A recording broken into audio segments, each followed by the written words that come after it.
Hello. Hey, I'm here in a garage in New Jersey.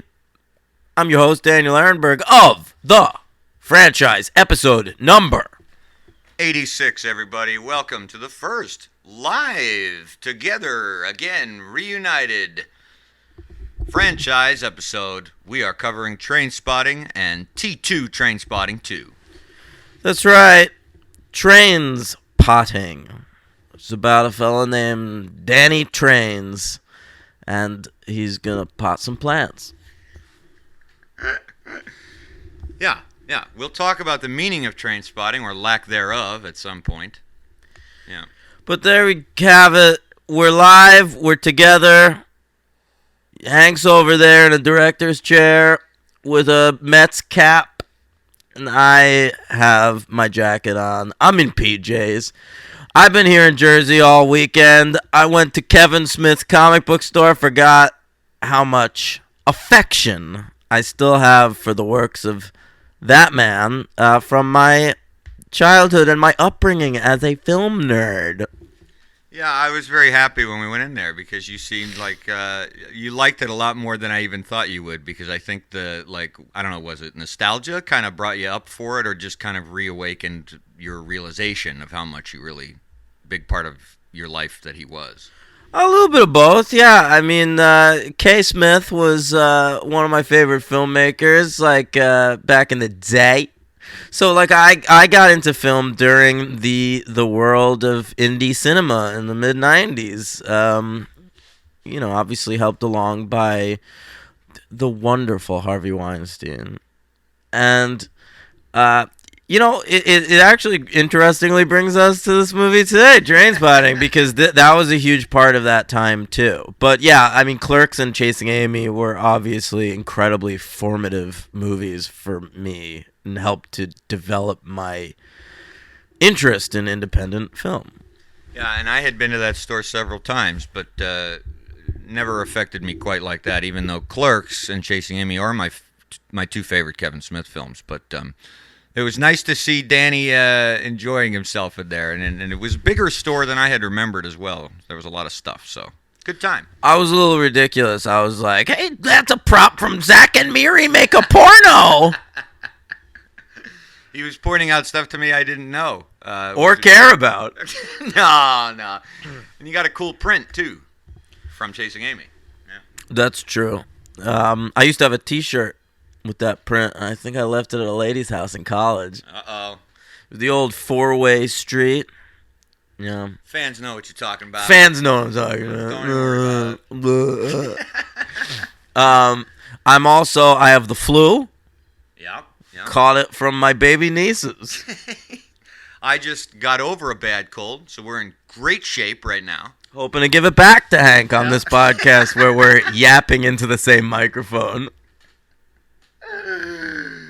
Yeah, it's a very conversational one, even though it should be more conversational, given that he's present. But we got like a Joe Perry, Steven Tyler thing going on here. It's true. I wrapped up my scarf around the mic, and we're killing it here. Elevator. Hey, jaded. That's right. I went with a more modern one because I'm obviously much younger and more vital than Hank. Right. You're not vital today, my friend. I got to check your vitals. It's true. All right, let's talk about the movies. We watched them together, which was weird. We've already talked about them a little bit. Yeah, we did. I think watching the first one was cool. It was a good experience. Watching the second one together was weird because I had seen it and Dan had not. That made it strange. It was mostly a bad experience for Henry because he loved it and I fucking hated it. So, I mean, spoilers for later in the podcast. But it also taught us a lesson that we shouldn't watch these movies together before we record, I think. It's true. This was a fun, though bad as it turns out, idea. Wasn't mine. Fun, though bad as it turns out. It's almost like I'm talking about the development of T2 Trainspotting. I can tell we're going to enter into some dangerous waters this weekend, folks. So let's get going. All right, listen, Trainspotting. Big movie for us. Why don't we talk a little bit about our feelings on its director, Danny Boyle? All right, let's do it. Danny Boyle is a guy I've gone back and forth with. I think he obviously started out with two masterpieces. Shallow Grave and Trainspotting. He followed that up with A Life Less Ordinary, which is, terrible. It's terrible. I saw it in theaters. Really? Lean into the mic. Really? Yeah. I hated it at the time. Thank you for pulling up his filmography. Followed that up with The Beach, which is an interesting failure. Well, why don't we go through them and say yay or nay? Oh, yeah, okay. Yeah. We could do good, great, or terrible. Exactly. We've done that with some other major Spielberg. filmmakers, which I think Danny Boyle has earned at this point in his agree. career. I agree. All right. So we got Shallow Grave. Great. Great. Trainspotting. Spoilers for the podcast, but great. Great. Life Less Ordinary. Bad. Didn't see it. The Beach. Good. Good. 28 Days Later. Bad. Fucking ridiculous. That is a ridiculous opinion. Great. Millions. Good. Never saw it. Sunshine. Bad. Great. What the fuck? Slumdog Millionaire. Bad. Bad. 2 D's.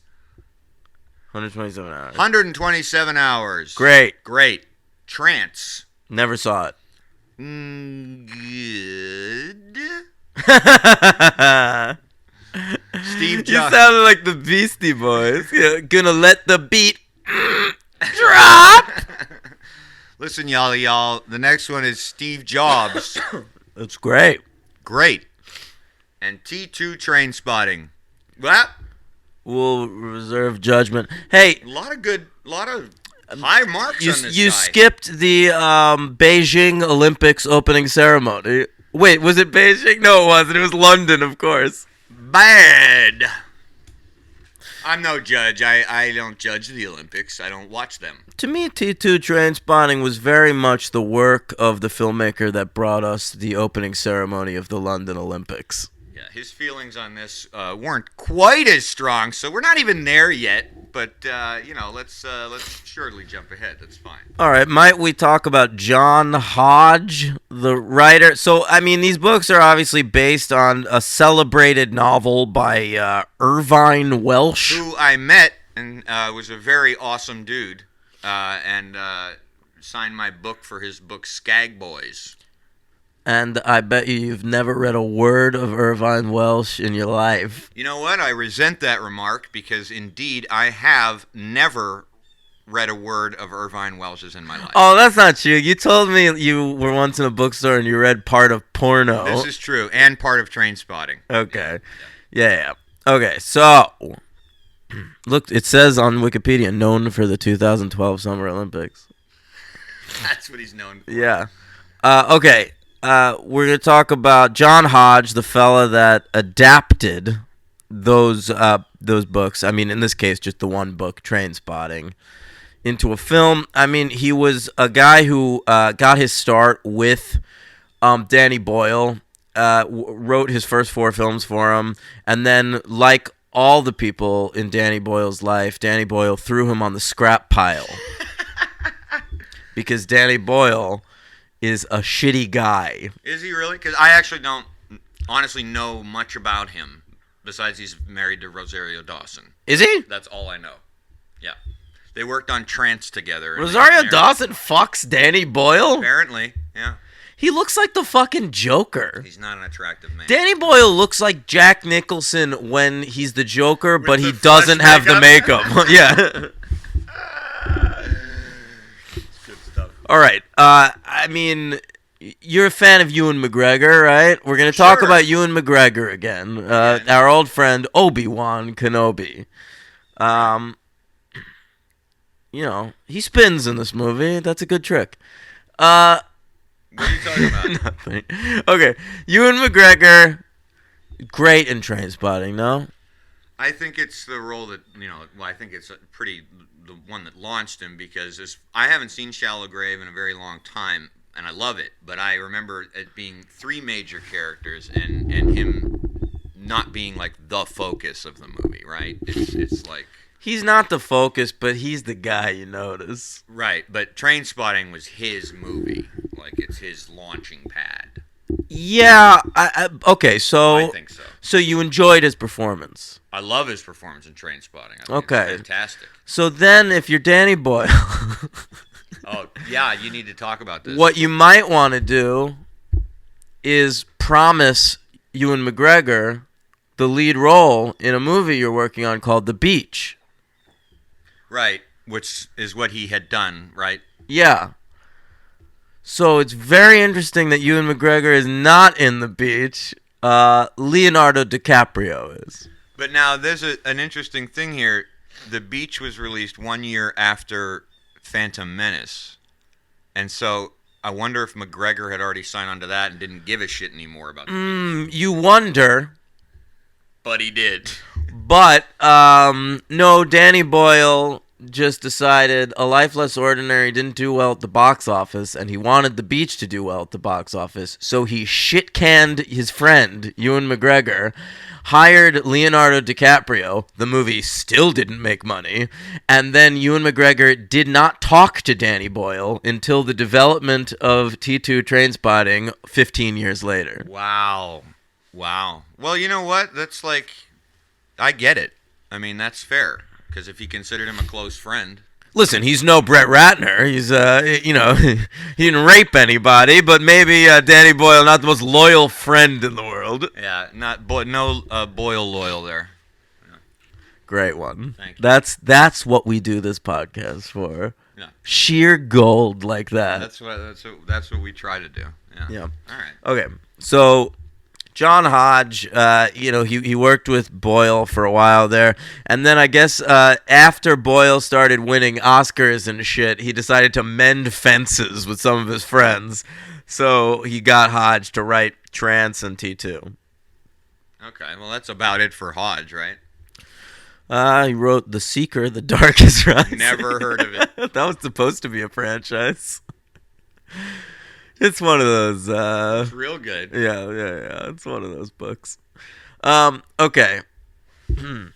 Let's talk about it. Trainspotting was released in the UK February 23rd, 1996. It had a budget of 1.5 million quid or something. I think they'd be pounds. Pounds. Oh, okay. Box office ultimately of $72 million. That's right. Buco Dolores. Yeah. I think it was released in the United States in June. And I saw it in theaters in a little tiny theater called the Beehive in Pittsburgh. What about you, my friend? I was 10. Okay. So, listen. Trainspotting was a huge hit overseas and more of a minor hit in America. In America that year, it came in at number 97 at the box office, between Jackie Chan's Super Cop, which I did see in theaters, and Peter Jackson's The Frighteners, which I also saw in theaters. I like that movie. It's a good movie. Yeah, I have it on DVD. All right. Now,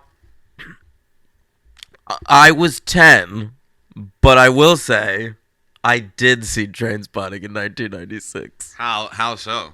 on VHS. Might have been early 97. Okay. Okay, so I rented Trainspotting. My my parents had split up, and my dad was like living elsewhere. They're back together now. Shout out to my dad, just turned 70. Yeah. And he so we rented movies together, and I chose Trainspotting. Because I was into Miramax at the time. I was a 10-year-old who was Fucking super 10, into man. Miramax. Jesus. And the way it was marketed, like the VHS cover, it made it look like it was like fucking Emma or the pallbearer or something. And so I rented it, and I was so incredibly disturbed by it. I didn't find it funny at all, because I didn't really know anything about heroin. Dude, you were fucking 10. I mean, this would have traumatized me. Yeah, it was like I all the shots of needles going into arms so horrified me. And I frankly think, because I ended up becoming an alcoholic, spoils. I mean, in real life, and I've used like almost every drug in the book, but I never tried heroin. Yeah. And I think part of the reason for that is Trainspotting scared me straight. I was about 18 when I saw it in the theater, and I know absolutely for a fact that movie was, if I ever needed any confirmation to never use heroin, that movie stuck with me forever. Forever. So I remember everything with the baby especially bugged me. So it's a movie about whatever it is, like a group of dudes, no women. I mean, there's one There's tertiary women. There's tertiary women like for heroin sure. users, a girlfriend. Yeah, Trainspotting, a girlfriend. Trainspotting is definitely a movie that has nothing to say about women. Not really. It has a lot to say about addiction, And but friendship. ask it something about female addicts, and Trainspotting's like, next, please. Yeah. But I think it's a movie about friendship too, and levels of it. Of course, Yeah. we'll get to it. Yeah. So I. Oh yeah. So I think like it just bugged me that they're using heroin around this baby, and there's that shot of the baby, like he just sort of tumbles into view in the, like an entrance in the frame. yeah. And I don't think it's supposed to be funny, but it makes me laugh really hard. I think it's supposed to be funny. I mean, it's the brilliance of the opening of the movie too is Renton's narration, which is expertly done.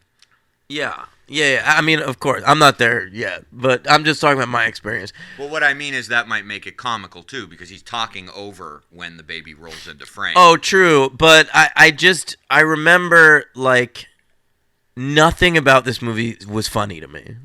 Like the idea of people shooting drugs into their arms using hypodermic needles, and maybe having HIV was so fucked up to me. And around babies, I like could not handle it. And Trainspotting is a relatively light movie. Like Requiem for a Dream is like a drug movie that's unbearably dark. That's right. Yeah. But Trainspotting, in its essence, is a comedy. Oh, it's fucking hilarious. And I will say that when I saw it in the theater, I thought it was hysterical. I mean, I laughed throughout the entire movie. I thought it was an amazing balance of comedy and drama. But you were 18. Right. I got what was going on, and it was fucking hysterical. I mean, yeah.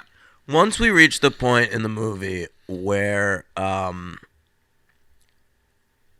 McGregor is going through withdrawal, and he's in his room, and the baby, he has a vision of the baby crawling on the ceiling. I shut the movie off. When you were young? When I was 10. So you didn't make it through the whole movie? Didn't make it through. Well, good. You saw too much of it. Yeah, that, I will admit right here, disturbed me the most, too, when I saw it. And I'll confess this. Until, like, the last decade or so, because it's one of my most rewatched movies of all time. I love it. And I had to look away when during the withdrawal scene and when the baby starts crawling towards him, I couldn't handle it. And I think it's just the desensitization of seeing so many horrific things depicted in film that I'm able to now watch it without like closing my eyes for that part. But it's still so fucking harrowing.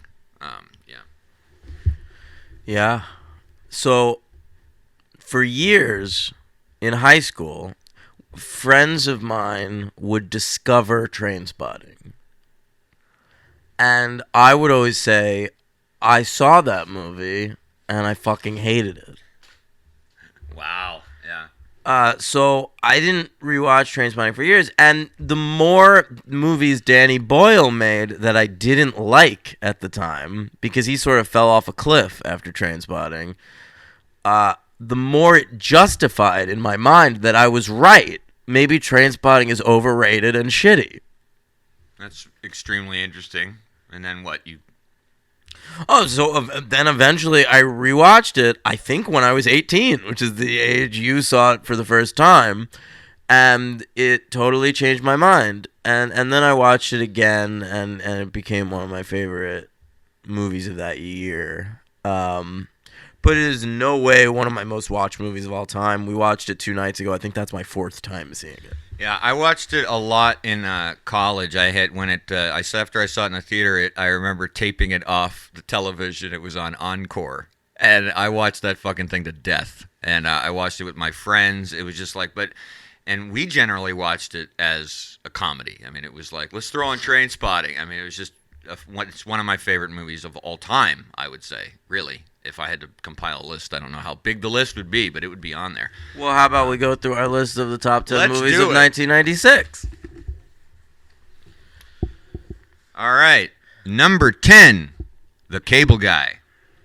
Yeah, it's a great one. Judd Apatow screenplay. Who directed The Cable Guy? Ben Stiller. That's right. All right. My number 10 is David Cronenberg's Crash. That is a great movie. I saw that in the same theater that I saw Trainspotting in. I luckily did not see that when I was 10. Number 9, Beautiful Girls.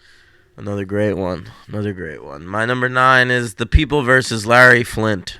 That is my number 8. My number 8 is Wes Anderson's first movie, Bottle Rocket. That should have been on my list. My number 7 is Sling Blade. Yeah, number 7. Mm-hmm. All right. The movie Sling Blade, by the way, the movie that Trainspotting was nominated for 1 Oscar for Best Adapted Screenplay, and it lost to Billy Bob Thornton for Sling Blade. I'm not happy about that now. I probably didn't mind at the time. I'm not happy now. It is funny that Billy Bob Thornton has an Oscar for writing. Is he the only person with 2 first names to win a screenplay? That's interesting. I don't know. We'll find out. Patty Chayefsky. John Logan. Oh, John Logan. That's 2 first names. Billy Bob Thornton. Yeah. Number 7 I have here is Swingers. And, that movie is, it's so money, baby. That movie is so money, you don't even know how much money you have. Oh, a knocked up reference. Yeah. Okay. What's your number 6? My number 6 is Get on the Bus, Spike Lee's, I think, underrated and underseen movie. I couldn't agree more. It did not quite top 10 for me, but a fine Spike Lee movie about the Million Man March. My number 6 is a movie we've covered on this podcast, with Scream. I thought that'd be a little higher, but okay. Probably should be, if I'm being honest. My number 5 is Swingers. My number 5 is Mike Lee's Secrets and Lies. Never got into that movie. I'd probably do a rewatch. My number 4 movie of 96 is Fargo. My number 4 is an underrated and underseen Richard Linklater film called Suburbia. I love that movie, and I always forget that was 96. Yep. I saw it in theaters. My number 3 movie is, and this is a big recommendation, everybody, because I don't know if we've mentioned it many times. You really need to see Hard 8. It's Paul Thomas Anderson's first movie. It's never talked about. It's got an incredible cast with Philip Baker Hall, Philip Seymour Hoffman, all the Phillips. Samuel L. Jackson, Gwyneth Paltrow, John C. Reilly. See it. It's where P.T. Anderson started, and it's already amazing. That's number 3. It's got all the best Phillips and or as Paul Thomas Anderson likes to call it, Sydney. It's not called Heartache. It's called Sydney. I'm a stubborn piece of shit. I know, he's a genius. Okay. So number 3, I have here Trainspotting. Look at that. My number 2 movie, taken endless shit for this for 20 years, The English Patient. Yep. That's it? Just yep. The English Patient. Directed by Anthony Minghella, the director of the #1 Ladies Detective Agency. The talented Mr. Ripley. The #1 Ladies Detective Agency. And one of the worst Civil War movies ever made, Cold Harbor. Cold Mountain. Sorry, Cold Harbor was the battle. I'm reading a book on Grant. That's in my head is Cold Harbor. Cold Mountain's a better movie than The English Patient. That's fucking crazy. What? Just because The English Patient gave you a little boner when you were 18? No, the Cold Mountain is fucking atrocious. It's fine. Number 2 for me is Sydney. It's called Sydney. It's not called Heartache. All right. The #1 movie of 1996, and we've done this list maybe once or twice, but I don't know if you'll know, it is absolutely Trainspotting. No, it's Fargo, but Trainspotting's great. Yep. Okay. Now, I will say that a new segment on the show, Henry, we have to talk about not the AFI, but the BFI. That's right, the British Film Institute. They have something like that? That's right. And do we have a theme song for that? Yeah, I got a guy on the boardwalk. He was a recording producer, and I just paid him like $50. He did something for me. All right. And the British Film Institute.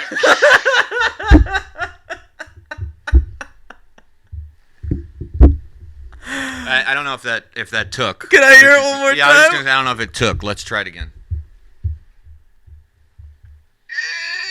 And the British Film Institute. Okay, BFI update, gang. Here it is. The British Film Institute named Trainspotting the number 10 best British film of the 20th century. That's a major honor. Huge. I mean, wow. They love this film overseas. They're very proud of it. They have a lot of pride with it, but the number 20 best film... number 10. Number 10 film of the 20th century. Wow. British film. I know, but still. Yeah. No. Well, that's great. But Trainspotting is a movie that, like, in America, we think of as, like, a cool independent film. And like, over there, they think of it as, like, one of the best movies ever made. And I think they think of it also, there's a little national pride going on there. Like, definitely. Like, it won, the Scots think it's great. Listen, when London got a hold of those great Olympic Games, the man they chose to helm their opening ceremony was the guy who fucks Rosario Dawson himself, Danny Boyle. Yeah, and I will say, this movie was also fun for me because when I went to London to visit on vacation in 1999... I have a cramp!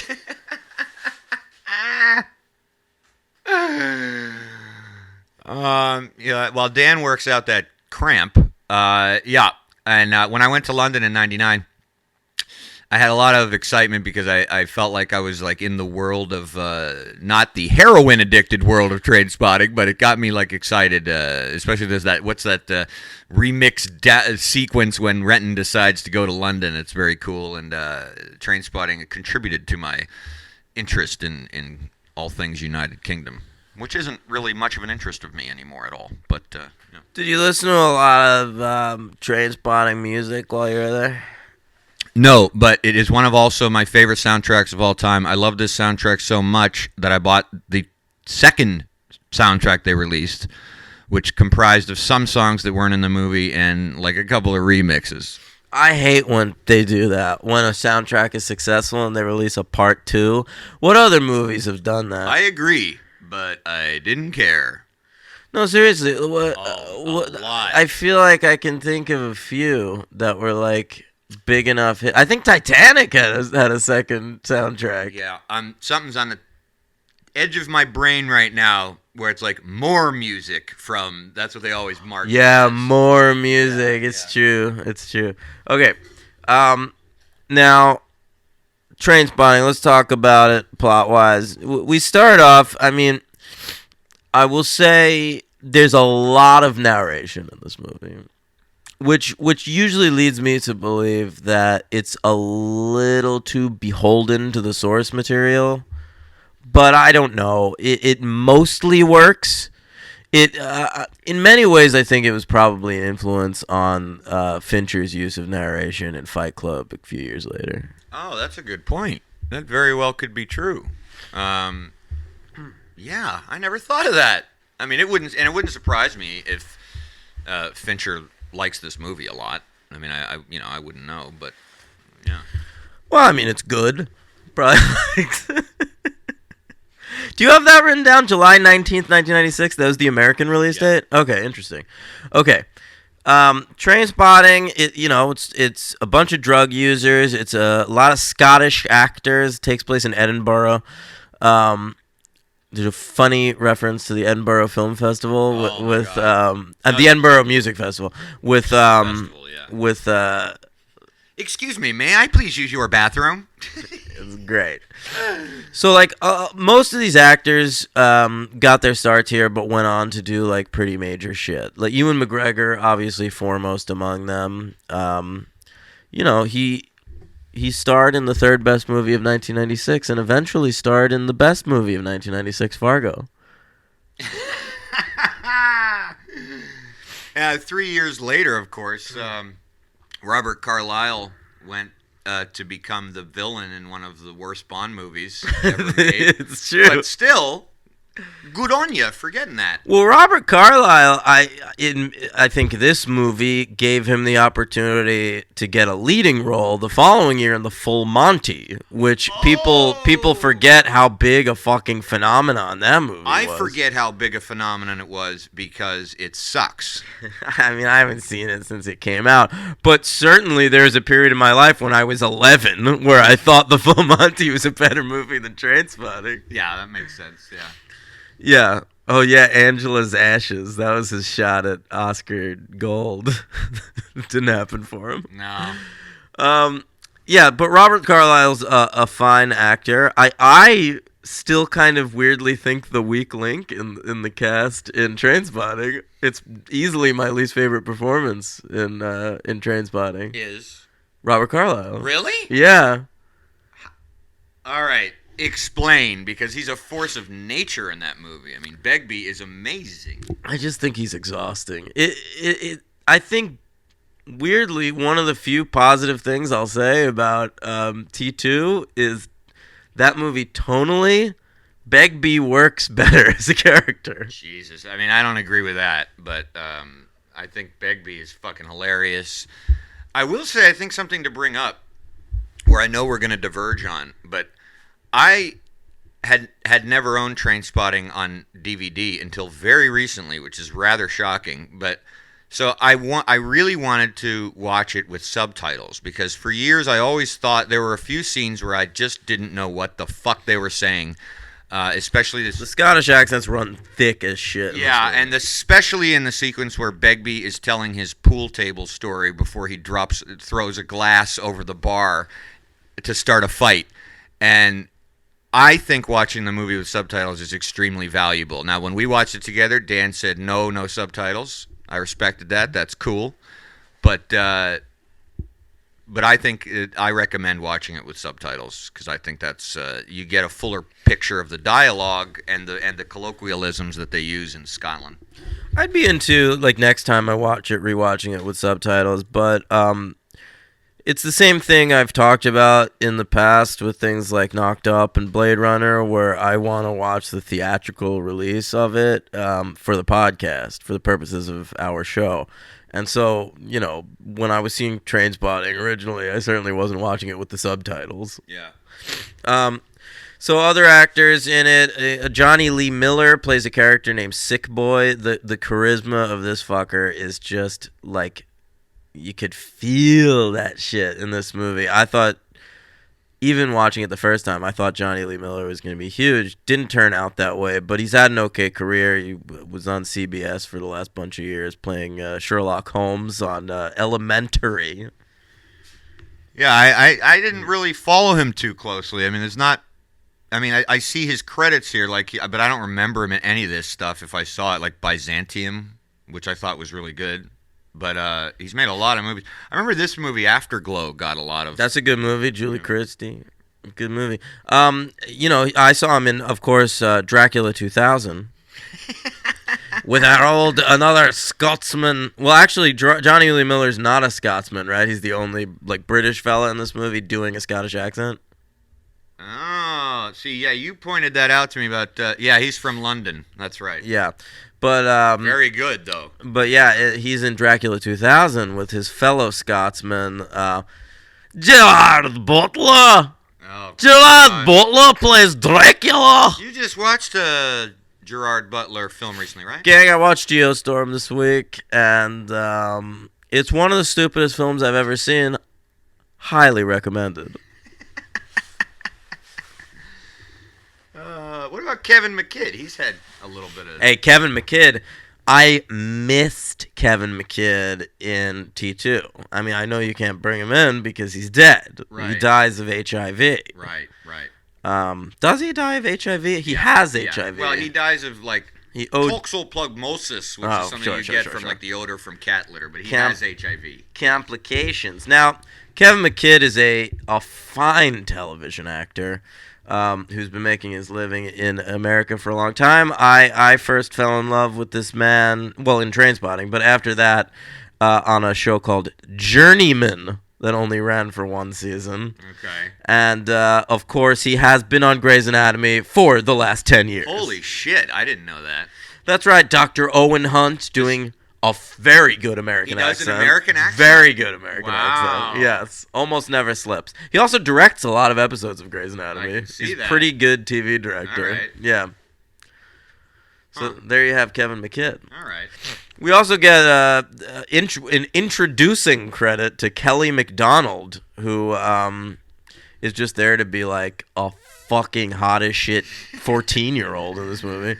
I mean, you had to ask me she was 20 in real life. You had to ask me what else? I said, No Country for Old Men, man. And you didn't remember that she is Josh Brolin's wife in No Country for Old Men, also doing a fine American accent.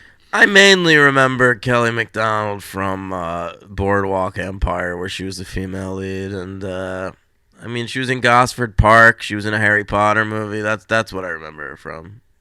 Yeah. I know she's been in a lot of other stuff, but It's an episode of Black Mirror. Yeah. Oh, what's that episode of Black Mirror? It's like some kind of technology goes off the rails, huh? Technology's bad. Technology's real bad. You don't want to mess with that shit. I don't want to spend too much more time on the cast, but I feel it'd be unfair to... Black Mirror is Twilight Zone for Luddites. Pay no attention to the man in the pajamas. I'd like, Ewan Bremer, just give him a quick mention. Well, he's the other main character in this movie, Spud. He's fucking great in Trainspotting. And, by the way, Trainspotting, too. He is really a highlight of the second movie. Yeah, he never had a big career, but he's a character actor of some note. I remember him in Julian Donkey Boy. I never saw that. Oh, really? Yeah. Yeah, that's good. Oh, I remember him in Pearl Harbor. That, of course, I don't. Okay. Alien We covered him in Alien vs. Predator, yeah. All right, hey, let's talk about it. Trainspotting comes right out of the gate going nuts. You get the baby rolling around within the first 5 minutes. The big set piece a lot of people remember about Trainspotting is the grossest toilet the worst toilet in Scotland? Yeah, but I was gonna go even right to the beginning. Okay, go for The it. opening credits with the Iggy Pop song Lust for Life is fucking classic. That opening with them running and that song playing, love it. I think in many ways, um, the Stooges started getting more respect historically after Trainspotting came out. I'd never really heard Iggy Pop talked about in reverent tones until um, I went to college, and I think Lust for Life, like they re-released it as a single when this movie came out. did Like they? Danny Boyle directed a video for Lust for Life, and it was like kind of a big hit. And that's the first time I ever heard of Iggy Pop. Well, it's a great song. The whole soundtrack's great. But yeah, so go ahead. The worst toilet in Scotland. The worst toilet in Scotland is a huge set piece of this movie. Very, off the wall kind of sequence where Ewan McGregor takes some like anal whatever. They're like anal suppositories. They're opium, which I didn't know until I watched it with subtitles because I always thought they were like. I always thought he said they're morphine suppositories. Oh, I always heard the word opium. He says opium. Yeah, I never got that. Anyway, So he dives into the. he shits them out in a disgusting toilet in a bar, and then he dives into he tries to like reach into the toilet to get them, and ultimately in a bit of a fantasy sequence dives into it and comes out of it wet. And it's a beautifully shot sequence. Danny Boyle really benefits from a lower budget. I knew that was gonna come up. And I forget how quickly that happened. Like that's in the first 10 minutes of the movie or something. Very fast because within the first 5 minutes of the movie, after his narration is sort of over, he decides to kick heroin, and that doesn't go so well. So that's why he locks himself in his apartment with all his accoutrements, and then quite immediately needs a fix. So that happens pretty quick into the movie. Well, I appreciate. I'll tell you, this is my first time watching Trainspotting as a recovering addict, and I'll be honest on this podcast. I'll open up a little bit. The movie meant more to me this time than it ever did before, and it really is about the struggle of addiction. And I like that we have a central character in Renton, Ewan McGregor. The narration is valuable. The flights of fancy that Danny Boyle takes are really valuable because, I can't think of anything that has portrayed addiction and relapse as well as this movie does. I love that he tries to recover so early in the movie, that he tries to be sober and then immediately relapses. That shot of him relapsing while A Perfect Day by Lou Reed starts to play. Well, when he overdoses. That's when he overdoses. So he relapses and then he relapses again and overdoses. Right. There's this, he injects the needle into his vein a little slower than usual in that scene. You get this like full shot of it slowly entering. Yeah, and the soundtrack kind of quiets down, and then he falls backwards into the floor, and the carpet is like part of his vision. It's just brilliant. Yeah, there's all these POV shots where you can see the carpet around him, even when he's left the apartment. And the soundtrack of Lou Reed playing The Perfect Day is amazing accompaniment. And I love the relationship with Mother Superior, Peter Mulan, another great actor, who carries him out and calls him a cab and kind of pats him on the head. It's like... It's so fucked up, but it's like kind of moving at the same time. He like clearly cares about Renton, you know. And at that point in the movie, Renton has gone to court with Spud, and Spud goes to jail, and Renton agrees to enter an outpatient clinic, basically a rehab facility. Yeah. Yeah. And to try and get sober up, and he immediately goes home and he uses, and I mean, as an alcoholic that has relapsed many times, in trying to get a handle on sobriety, that first hit after court is so beautifully filmed. Not in that it's like beautiful, but just it's like that. It's like that. I remember. I mean, I wasn't a heroin user, but the first swig of alcohol in a relapse, it feels like that. You want to feel every moment of that shit going down, even though you know what you're doing is bad. And I mean, very few movies. There are a lot of movies about addiction, a lot of good movies about addiction, but very few movies capture using that well without glorifying it and making it look cool. I just think it's a really extraordinary sequence. Which brings me to a point I wanted to ask you. There was a lot of backlash in this country, typically, that this movie was completely glorifying drug use. And I remember even being 18 and thinking that was completely ridiculous because it didn't glorify it at all to me, and I was the exact demographic that the people criticizing the movie were worried about. And so, I mean, did you think even on a rewatch that this... I mean, he describes heroin as being like he goes to the best thing ever. But do you think the movie in any way glamorizes or I mean, they live in filth. I mean, I don't know. Well, they must be talking about some of the early sequences in the movie where they're all having fun and lying down and like living their own lives amongst each other with no connection. And I think all it's doing is like, if you want to make an honest movie about addiction, people get addicted to stuff because at first the shit they're doing is good.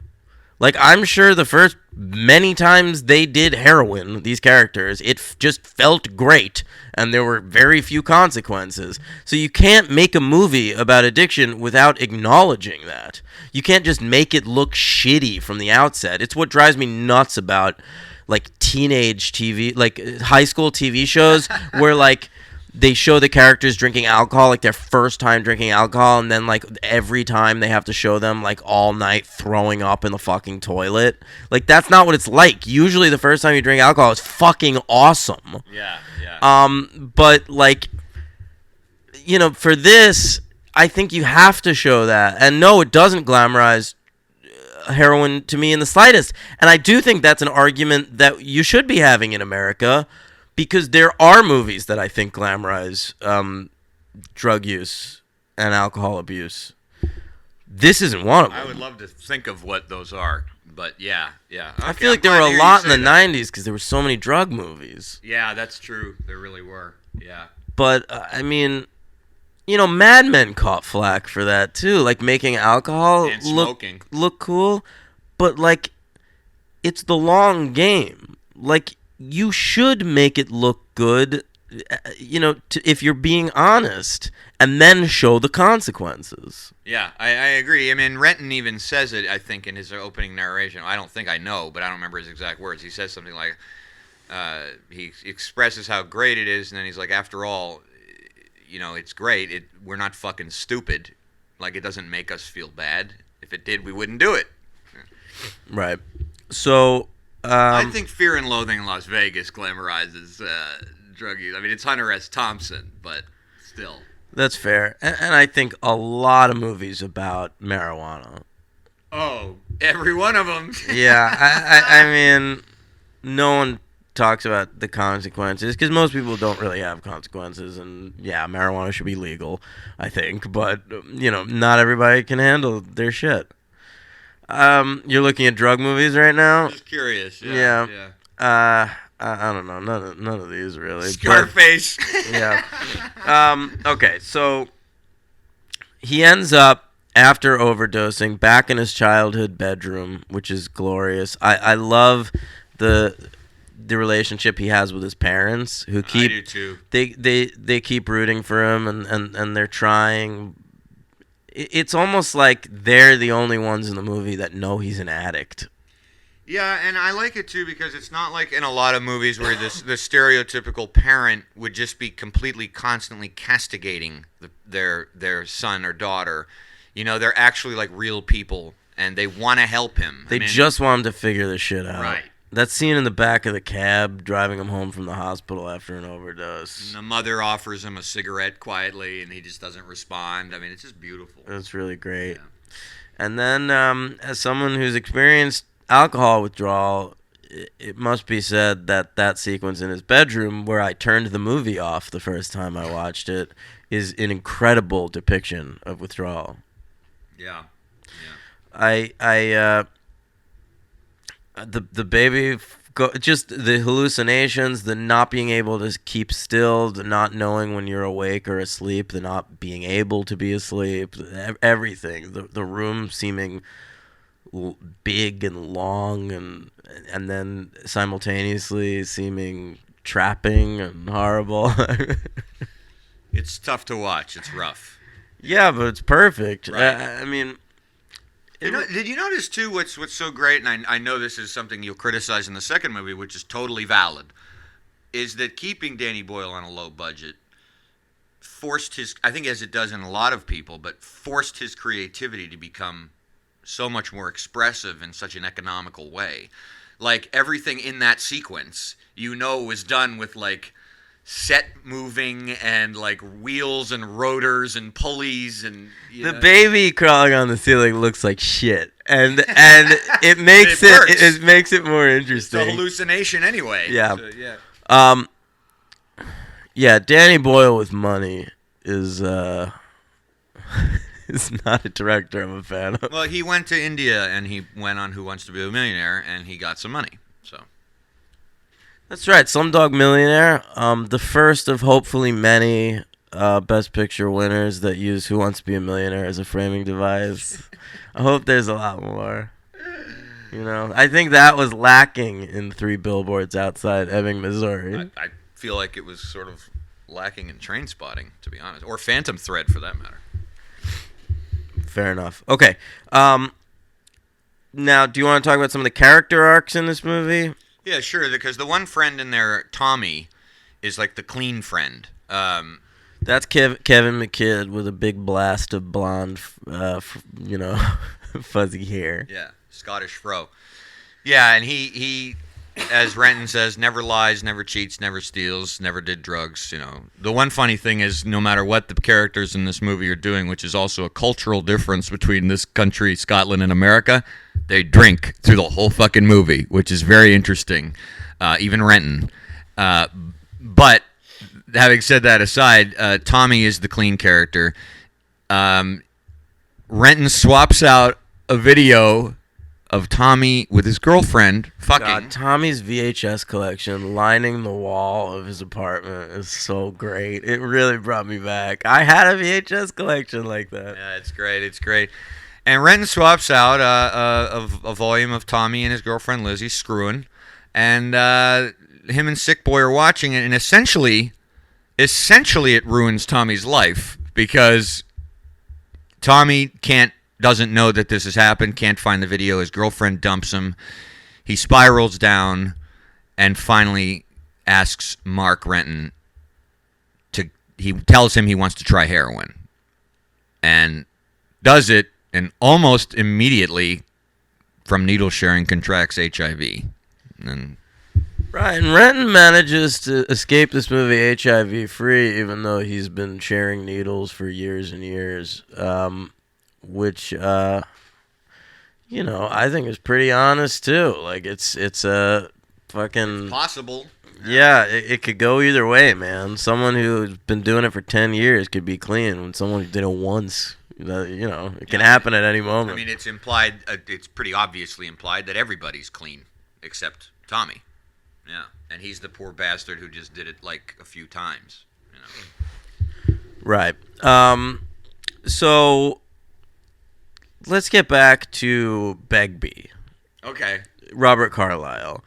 Because I like Begbie in this movie early on, and I think it's a problem with the third act of Trainspotting. There's just too much Begbie. He's an overpowering presence. He's an overpowering presence, but he's hilarious, and I don't feel there's too much Begbie. I feel like it's very equally divided. And I mean, in a sense, I feel Begbie is the comic relief, but he's like the psychopath friend. So you need him in the third act because I think he is the ultimate impetus for how the movie ends. Renton is just sick of his bullshit. I think that's maybe true, but I just think Trainspotting works better as a movie with no plot.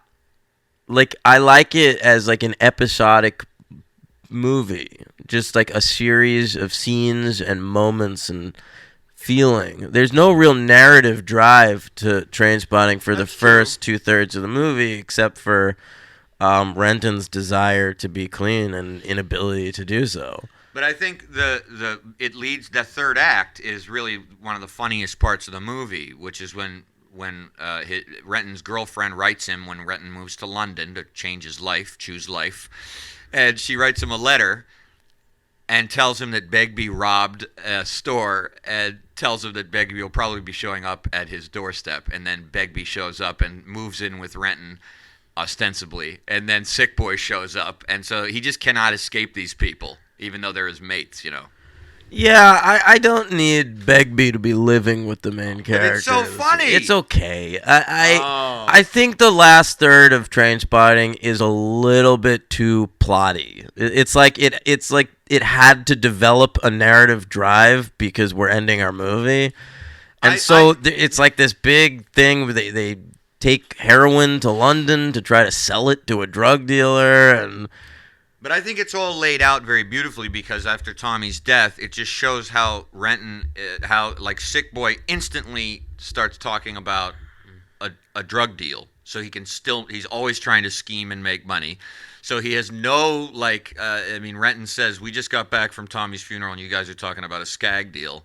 And they have no compunction about doing so, including even Spud, probably the heart of the most innocent character, just because they want the money.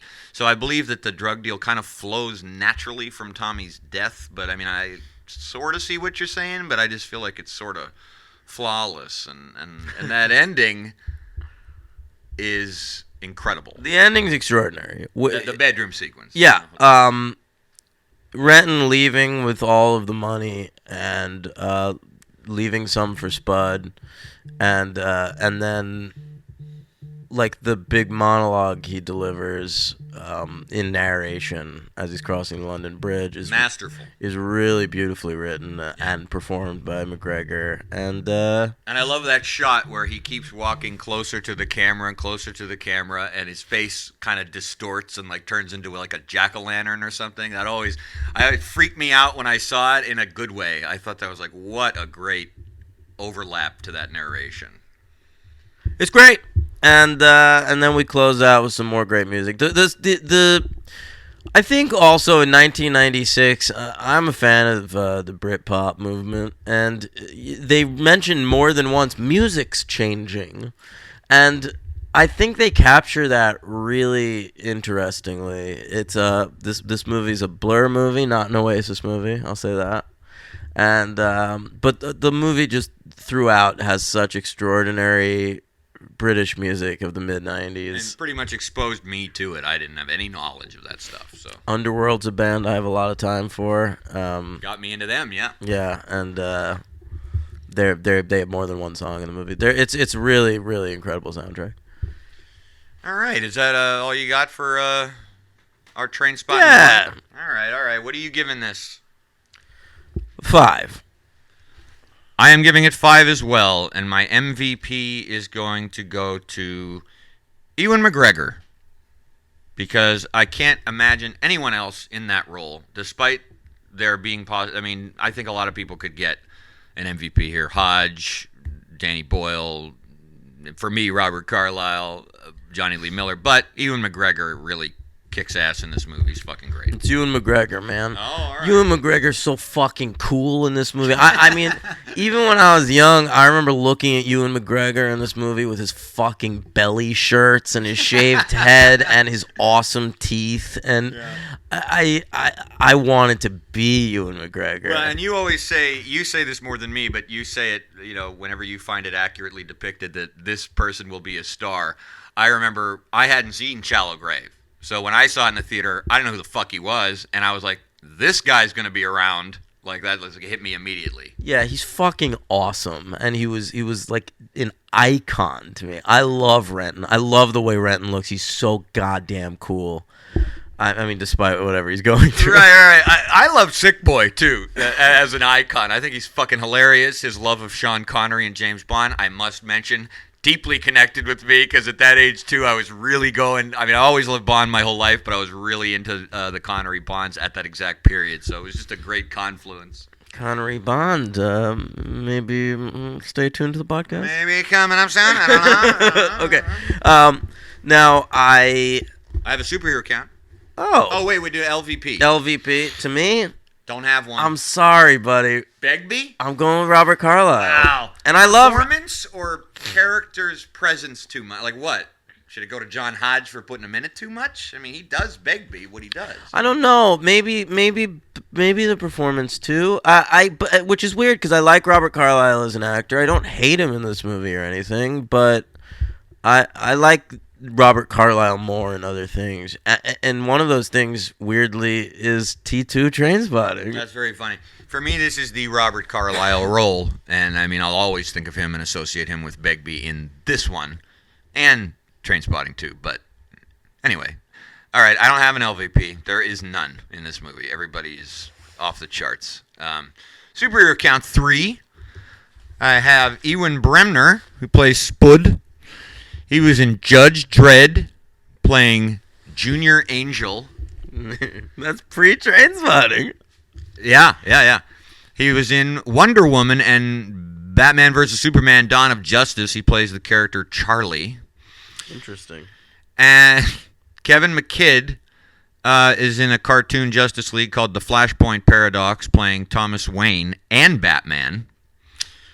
Oh, I see what they did there. They're trying to develop a real connection between Batman and his dad. Or did Thomas Wayne don the Batman outfit first? I remember when I was a kid, there was actually a storyline in an old Batman comic that said Thomas Wayne wore a Batman costume to a party for doctors. That makes me embarrassed to have ever read comic books. And James Cosmo, the great James Cosmo, who plays Renton's father. Yes. Who's also in a lot of movies, and Braveheart stands out. That'll wake you up in the morning when he pulls an arrow out of his skin. He's in Wonder Woman, playing Field Marshal Haig. So there's your 3-count superhero Trainspotting. All right. Man, Patty Jenkins may be a Trainspotting fan. I think so. Yeah. All right. So let's talk about it. T2 Trainspotting. So Danny Boyle abandons all his friends, and Irvine Welsh tries to cash in on the success of the Trainspotting movie by writing a book sequel called Porno. And so that brings us to 2017, when we finally get a sequel to Trainspotting. Boyle mends fences with his pals, and did he have issues with all of them? Mostly McGregor. But I mean, nobody was happy with him. Like, I know Robert Carlyle's in The Beach, so, but it is weird that like Danny Boyle had like a little stable of actors for his first few movies, and then never fucking used any of them ever again until Trainspotting. But Danny Boyle also was one of those directors who didn't do movies that were like taking place in the same. He's not like a Jim Sheridan, who makes all of his Irish movies in Ireland about Irish people. Danny Boyle makes movies about Americans, about all kinds of things. Maybe that was one of the reasons. I'm not excusing his asshole behavior. But Ewan McGregor couldn't have been good in 127 hours? Absolutely. That's actually a really good point. Yeah. Sorry, Franco. They couldn't have popped any of those motherfuckers. Like, Robert Carlyle couldn't have done Sunshine. He could have been in any of these guys could have. Yeah. Johnny Lee Miller could have been in Sunshine. Yeah, so get out of here. They could have gotten the baby who dies to play the kid in Millions.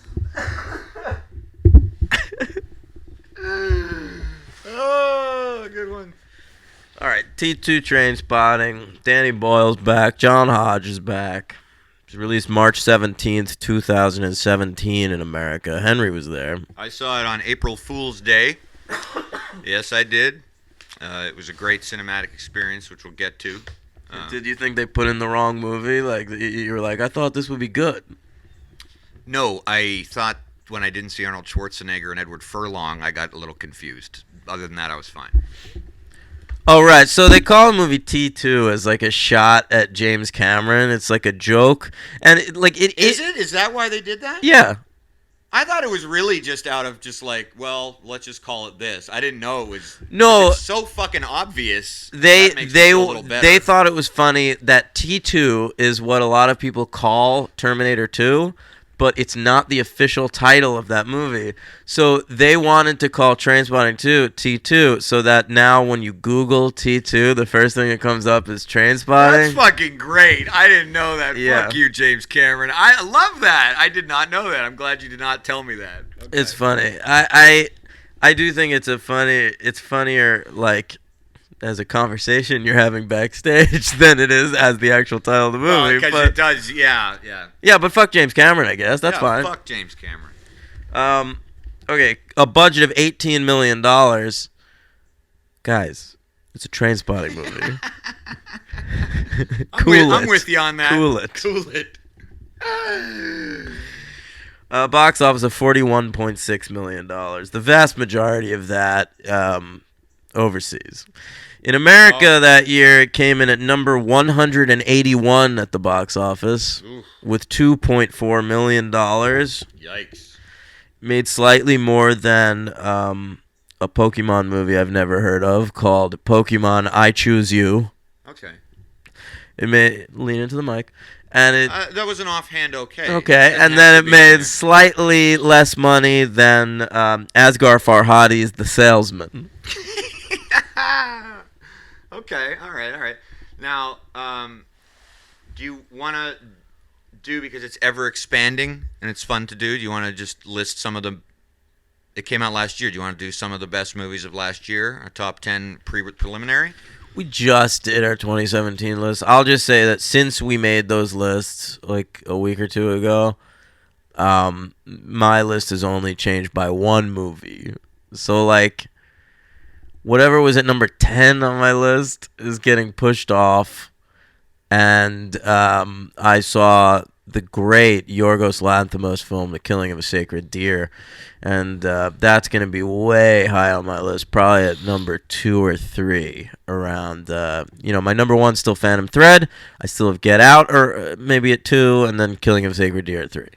Yeah, and the Oscar noms came out recently, and I saw a great movie recently, too, but neither one that Dan and me saw got nominated. Not too surprising for either, but Phantom Thread is my number 1 so far of the year. It's hard to imagine that changing.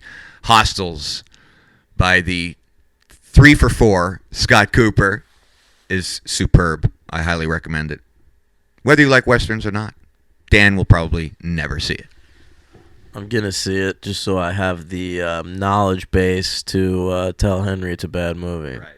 Right. Yeah, of course. No, I mean, Scott Cooper is a guy Henry loves a lot, and I just don't get it. I don't get the appeal as a director. I thought Out of the Furnace was a piece of shit. It's number 2 on Henry's list for that year. So good memory, that is true. Yeah. Okay, let's talk about it. T2 Trainspotting. This is a Trainspotting movie that picks up 20 years after the original, but everybody in it is really cool and special and awesome, and we're going to revisit every music cue from the original, and we're going to have references to every monologue and every scene. Every character is going to show up, whether it's warranted or not, and, let's do it again. There's a moment in this film where they take the train over to the Highlands there, and Sick Boy and Renton are talking to each other, and Sick Boy tells Renton, nostalgia, that's why you're here. And that's all this fucking movie is, and it's a bummer. I will tell you this. This movie is very nostalgic about itself. I was very nostalgic while watching it, and it doesn't matter to me. It didn't matter to me at the time, and I think that's why I had such a great experience, because it made me think about, not to get profound or deep here, but it made me think about my own life. It made me think about my friends and how 20 years has passed, and I felt like it depicted the 20 years very well and talked about those 20 years. And but I think an issue that Dan has big time with the movie is it's not really at all about drugs. Like the first one, it's sort of would I be right in saying it's just kind of a reason to have a reunion for Trainspotting characters to get together? There's no reason for this movie to exist except that Danny Boyle and the cast had fun making the original Trainspotting, and it's considered a classic. This was one of those classic movies to me where it seemed like it must have been way more fun to be on the set making it than it was watching it. It's 2 hours, a full half hour longer than Trainspotting for no fucking reason whatsoever, except that it's incredibly plot heavy.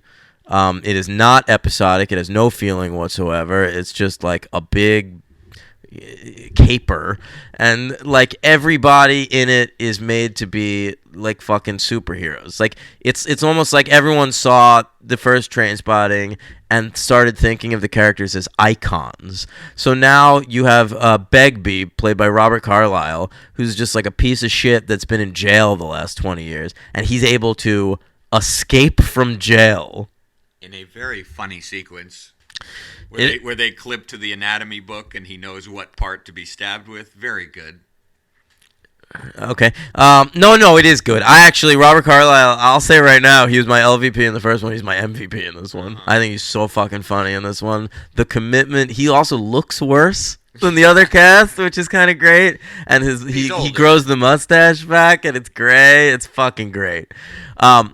But this movie, I'm not gonna give it a 1. Like it's not. I'm not gonna just sit here and shit all over this movie. It does have moments I like. Danny Boyle's a really talented, proficient director, if a little too much the Danny Boyle of the 2008 Olympic opening ceremony in this movie.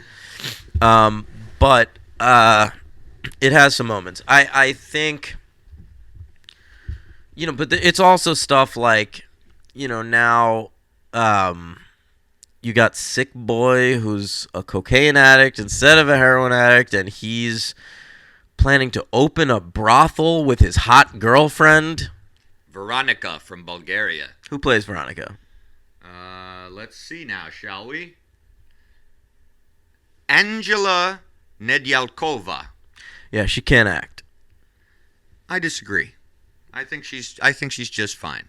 You just think she's hot? I think she is fine. I think she's very good. I liked her. She's not in it that much. She's in it a lot. But she doesn't have that many lines. She's in Trainspotting 2 more than Kelly MacDonald is in Trainspotting 1. I don't know about that. Yes, absolutely. But yeah, actually, that's probably true. Yeah.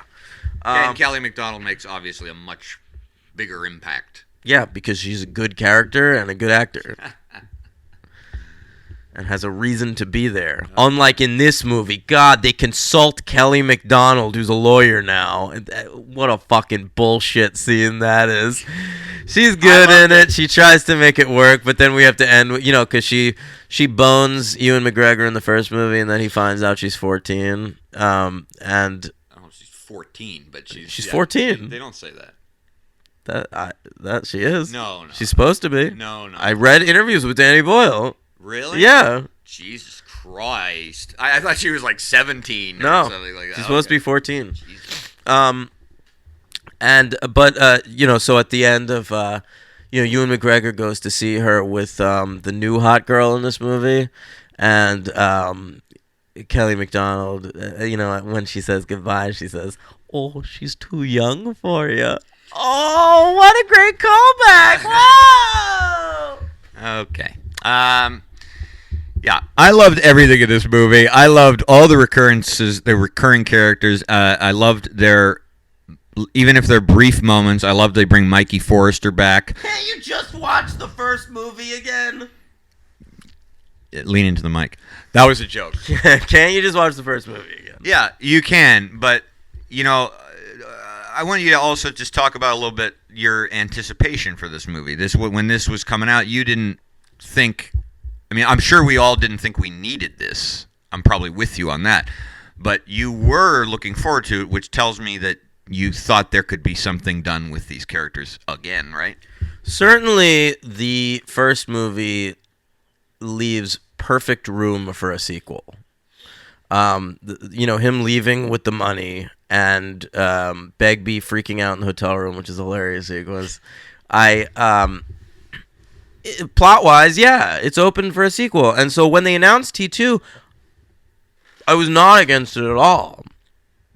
If Danny Boyle to me is a legitimate filmmaker who sometimes has shit to say, and if they had something to say with these characters again, then I was all for it. I only didn't see it in theaters because I knew we'd do it for this podcast eventually.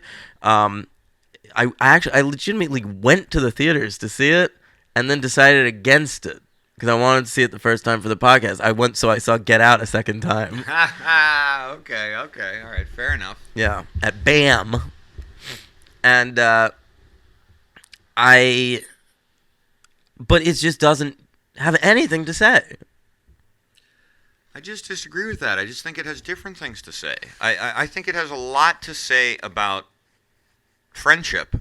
I do. And like where people are. I guess I looked at it less literally and more personally and like where people are in their lives when they reconnect at different times. And despite the hyper realism of it and the Danny Boyle flashes of video games for no reason and all that kind of shit, it didn't bother me because but you're right. I mean, about the nostalgia thing. You're absolutely right.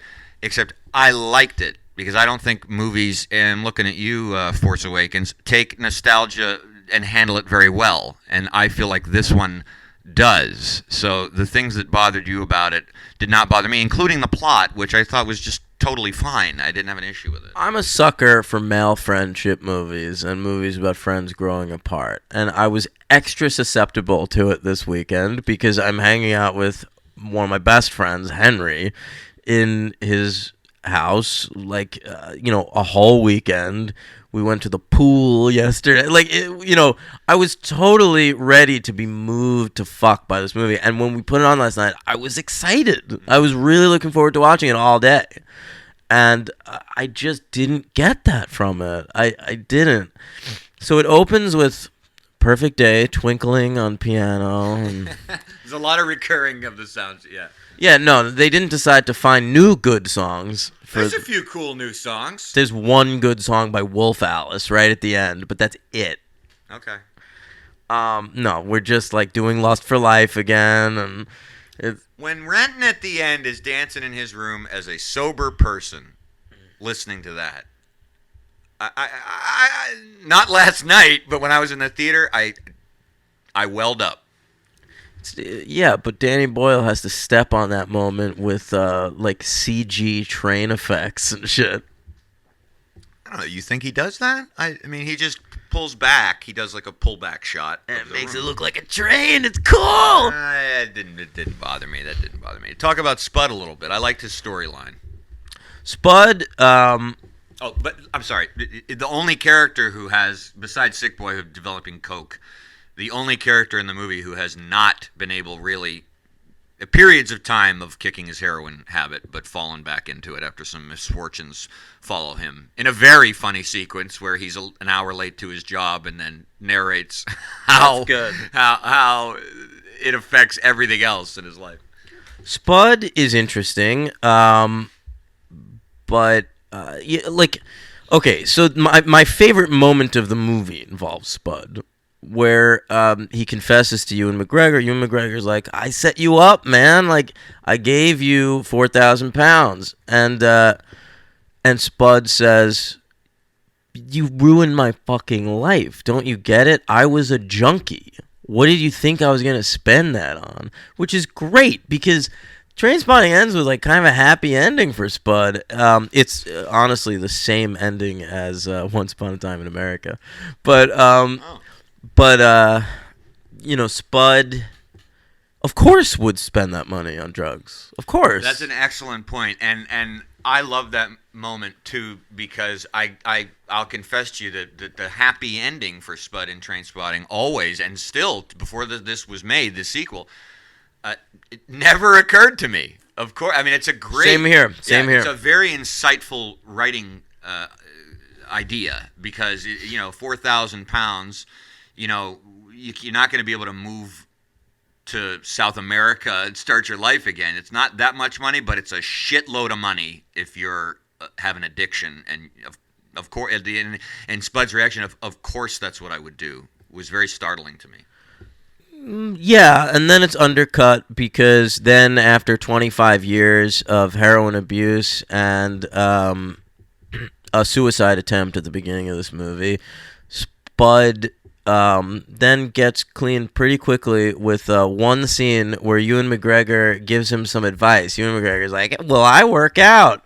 He shoots up again in the movie. Sure, but like then Spud decides he's a writer now, and so at the prodding of it's fucking bullshit. I like that because I think that happens in life. Spud just becomes Irvine Welsh in this movie and writes the novel Trainspotting. No, I liked it because I think that he's telling his stories, which is a very nice thing to give Ewan Bremer all that screen time, and he's telling these stories just because he's a good storyteller. And Johnny Lee Miller's Sick Boy's girlfriend, or Renton's girlfriend, depending on what the hell's happening, is enjoying his stories so much, she simply says, these are great stories, you should write them down.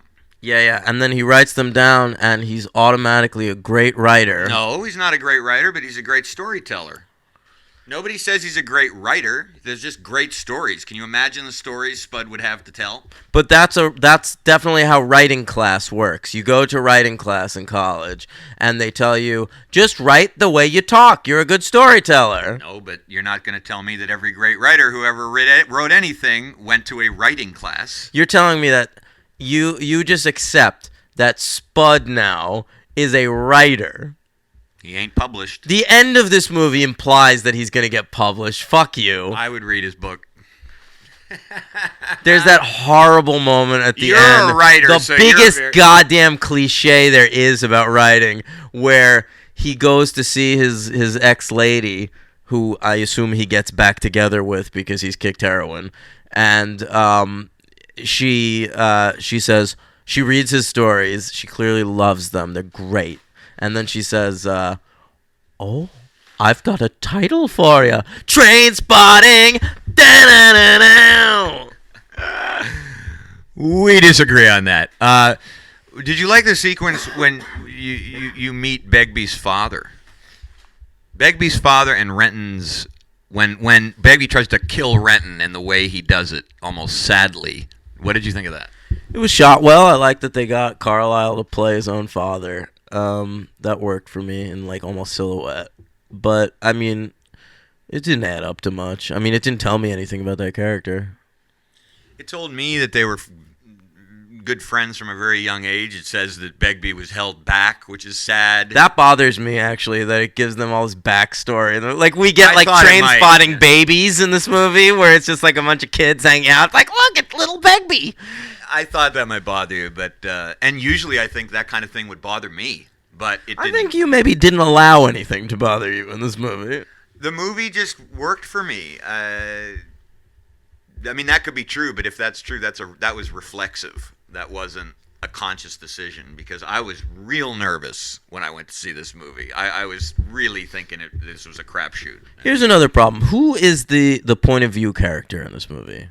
All of them. It's an ensemble piece. It doesn't work. So Spud and Sick Boy are interesting characters from the point of view of Renton in the first movie. They are not as interesting on their own. Sick Boy especially. Sick Boy is nothing in this movie. I think Johnny Lee Miller is totally wasted. He dyed that hair again for nothing.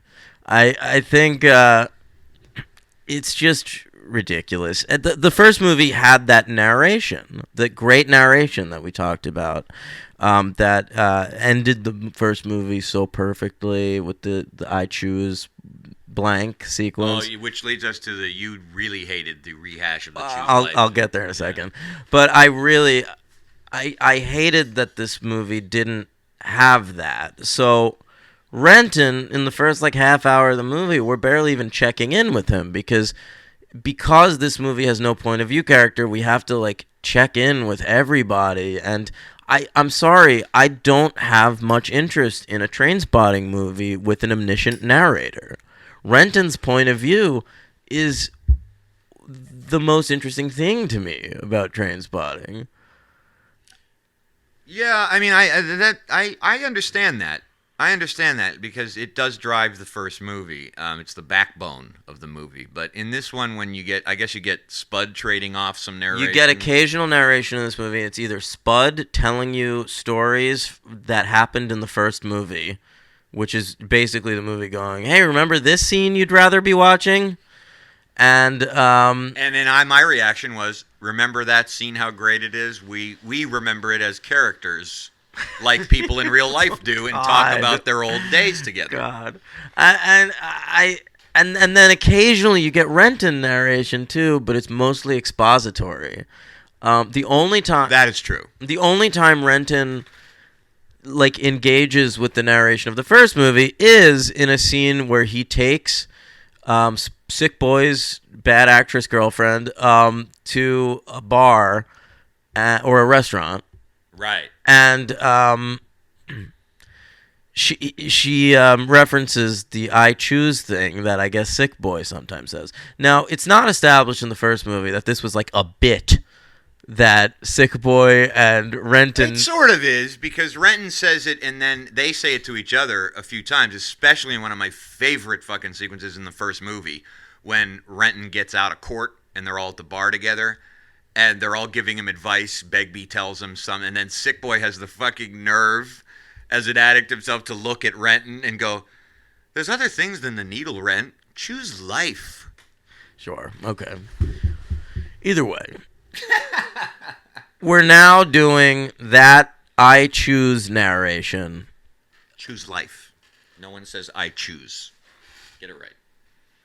Oh, choose instead of choose life. He's, but no, it's never "I choose." It's choose life, because that was the whole point. No, I know. That was an 80s choose slogan. life. I know the fucking Wham thing, but like, yeah. it was and Nancy Reagan. Sure, but like this, in the first movie, it's like, what does he say at the end? Like some of the examples. Choose DIY and wondering who the fuck you are on a Saturday morning. That's Choose a right. fucking big television. It's beautifully perceptive. Yeah. In this movie, I mean, they're trying to update it to 2017, and we have the indignity of hearing Ewan McGregor say, "Choose Snapchat." I knew that you were going to have Did you have an issue because they're knocking technology, or just that it's not a good monologue in your opinion? It's my opinion that this is one of the most unperceptive monologues I've ever heard in my life. First of all, they're just bashing on technology the entire time, which I've heard He is not 100,000 times in 100 different movies, done better. And he's also not delivering this in monologue. He's just yapping it at her face for like 5 minutes. And then after the movie, I literally wrote down the note right after he's done with that monologue. God, she must think this guy is exhausting. But no, she immediately goes and fucks him. It's a pretty impressive thing on a date for someone to come up with that all top of their head, I think. It's a little better than what Rocky has up his sleeve during his first date with Talia Shire. That's exhausting. At least that's realistic. Unfortunately. Would you rather listen to Rocky recite poetry? Yes, I would. Yeah, I would too. That's a loaded question. Yeah. What else you got? I don't have much. That's about all I got. It's a big recommend for me. One of the things I was saying when we were watching it, because Begbie exists for a lot of this film in a vacuum. He escapes from jail, and he ends up back at home with his wife and kid. He has trouble getting it up with his wife. He steals Viagra, which I didn't think my favorite subplot of Trainspotting 2 would involve Begbie's cock, but it does. We were just criticizing the use of Viagra in This Is 40. Or you were. Because it seemed like that was trying too hard. This, to me, it seemed like Begbie's exactly the type of dude Viagra's made for. Absolutely. And, of course, he grabs like 40,000 of them and takes like 3 pills. And I did love the sequence where Begbie discovers that Renton is home and they're in the stall next to each other. I like that too. Really fucking funny. Yeah. So, and then Begbie's interacting with his son too, who's like, I guess was a baby when they met, and now he's like a grown man going through like hotel management, and he's like wanting him to be like a shyster like he was. It's great. So like, I saw a glimpse of a better Trainspotting 2 in my mind, which would be a series of unconnected episodes of a Netflix series. I would love nothing more than like a Netflix show with like 8 episodes where like we just catch up, like what are these guys up to? So it's like episode 1, Renton, episode 2, Sick Boy, episode 3, Kelly MacDonald, episode 4, Spud, episode 5, Robert Carlyle, Mikey Forrester, who sure cares? Whatever. And like that to me sounds interesting. Skins did kind of a similar thing. Oh, really? Yeah, which is a British show that I love. I never needed to see these characters interact again, to be honest. I think the Robert Carlyle stuff worked for me for most of the movie because it was in a vacuum, and then unfortunately in the third act of the movie he becomes a fucking supervillain for no reason. Well, he was in a Bond movie. That sequence where they're fighting him in that warehouse. Love it. And there's trains going by because the movie's called Trainspotting. It was so fucking bad. I loved it. I thought it was great. I thought it was poetic. What am I watching here? All right. Well, I loved the movie. And so far, it's on my top 10 list. And it will never be on anything of Dan's list. Maybe one of the worst sequels he's ever seen. I don't know. No, it's not even there. It's just nothing. I'll never watch this movie again. It's totally ignorable. I love Trainspotting. They're. I don't even want to say there never needed to be a Trainspotting 2. I don't think it's a case of that. It's just this movie is not what it needed to be. It feels to me so much, T2, like TV is going like nostalgia heavy right now. There's so many reboots and shit, and a couple of them seem to have stuff to say. Like to me, like the X-Files has been a mess, but occasional episodes there's a spark. I thought Twin Peaks: The Return was really astonishing, but I mean, to me, Trainspotting 2. I've been watching the new season of Will and Grace. I imagine that's true. Yeah, and to me, T2 Trainspotting is the movie equivalent of the new season of Will and Grace. What is it all like nostalgia stuff for the old show? Yeah, it's whatever. 10 years later, they're back to living together. They're both single again. Like all the shit we wrapped up in the original show, the status quo has been taken back to a place where we can now do stories with the characters we remember and love from the original Will and Grace. And that's just, I mean, all this movie fucking is like, hey, it's 20 years later. These guys are having fun. I will mention very quickly, I saw one of my notes, which was also something I loved, when they talk a lot about Georgie Best, the great soccer player, and while they're talking about him, footballer. Right. The great footballer, and while they're talking about it, Sick Boy and Renton are talking about it, they're playing some of the music from Thunderball over the entire conversation, and I just think it was hilariously subtle because it's not, and there's no lyrics or anything. But if you're a Bond fan, you just know that's what's happening in the background. It's very. I didn't notice. That's pretty cute. Yeah. But another thing. Hey, remember when we talked about Bond to such fun effect in the first one? Yeah. That's gone. You mean like? Just like. Would you want that back? That would be another throwback. Stop throwing back. Tell me a new story. All right. If I wanted all these reminders of, it's like when you watch a shitty movie and like in the movie they're watching All the President's Men and like all you can think is like, why am I not just watching that? That's how I felt this whole fucking movie. It was giving me nothing new. It was just constantly referencing the first movie, and so all it was doing was making me like, I'd rather just watch the first one. Okay, all right. I'd rather watch this. It's a 2. It's a 5. A 5. Yep. I love the movie. Perfect classic movie. I love it. All right, who's your MVP?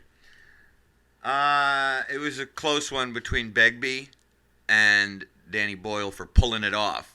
And since you're such a hater of this fucking movie, and Begbie's probably your MVP, I'm gonna go Danny Boyle because he delivered for me. Yeah, Robert Carlyle is my MVP. All right. LVP, I'm open to suggestion. You can't even think of an LVP. I didn't think there was anything bad. Well, we didn't even talk about, by the way, the sequence where they bullshit their way in the Scottish bar and sing that song. Not funny. It's cute. Like if that was an SNL sketch, I'd laugh. Okay. Do you want me to? I could lean toward you've turned me a little bit on the actress. Thank you. Yeah. Well, if we're looking at the cast, then yeah, she's the LVP. Fine, that's fine. But my LVP is Danny Boyle, who's a fine director. He's made a lot of very, very good movies, as recently as Steve Jobs, which I really enjoyed a couple years back. But this movie, I don't know what the fuck he was thinking. It's the least vital movie of Danny Boyle's career, I think. I don't know about that statement, but okay. All right. I've said my piece. Let's see what they're doing at the beach these days. Let's do that next. Let's check in on those guys. Go see with Leo. You think Leonardo DiCaprio would be up for a beach sequel? I don't think he would. I don't know what the fuck Leonardo DiCaprio's up for. Just get a different member of the Pussy Posse. Maybe Tobey Maguire will be in this. Yeah, one. I haven't seen him in a while.